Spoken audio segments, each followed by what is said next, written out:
ఈరోజు కూడా ప్రతి వైఎస్ఆర్సీపీకి సంబంధించిన ప్రతి కార్యకర్త, ప్రతి నాయకుడు కూడా ప్రతి గ్రామంలోని ప్రతి ఇంటికి కూడా తల ఎత్తుకొని సగర్వంగా ప్రతి ఇంటికి పోగలుగుతాం. మా ఎన్నికల మేనిఫెస్టోలో మేము ఇవన్నీ చెప్పాము. చెప్పిన ప్రతిదాన్ని కూడా ఒక బైబిల్గా, ఒక ఖురాన్గా, ఒక భగవద్గీతగా భావిస్తూ ఏకంగా 99% హామీలు అమలు చేసి మేము మన్ననలు పొందగలిగాము. మాకు కోవిడ్ లాంటి సమస్యలు ఎదురైనా కూడా ఏ రోజు సాకులు చూపించలేదు, ఏ రోజు ఇవ్వకుండా ఉండడానికి కోసం కారణాలు వెతుక్కోలేదు. మా నాయకుడైనా, మా పార్టీ అయినా, మేమైనా విలువలతో రాజకీయాలు చేశాం, విశ్వసనీయతతో రాజకీయాలు చేశాము అని ప్రతి ఇంటికి వెళ్ళి సగర్వంగా తలెత్తుకుని చెప్పగలిగే మనం చేసిన మంచి ప్రతి ఇంట్లో కూడా ఇవాళటికి కూడా బ్రతికే ఉంది.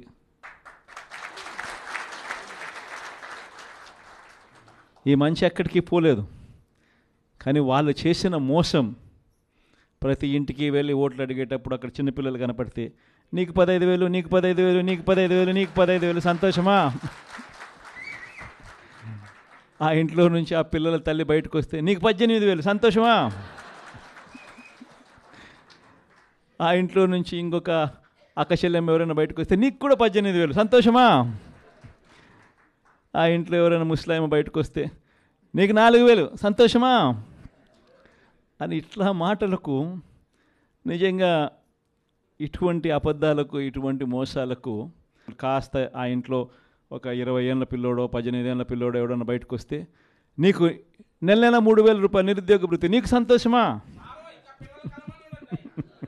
ఇవన్నీ మన కళ్ళ ముందన్నీ చూసినాం.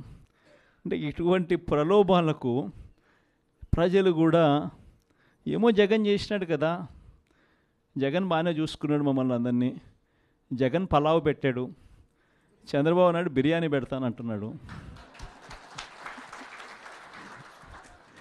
జగన్ కదా చంద్రబాబు నాయుడు వయసులో పెద్దోడు కదా, మరి జగన్ పలావ్ పెట్టినాడు అని అంటే చంద్రబాబు బిర్యానీ పెడతాడేమో అని ప్రజలందరూ కూడా కాస్త కూస్తో మోసపోయి చంద్రబాబు నాయుడు వైపున చెయ్యిపోయింది.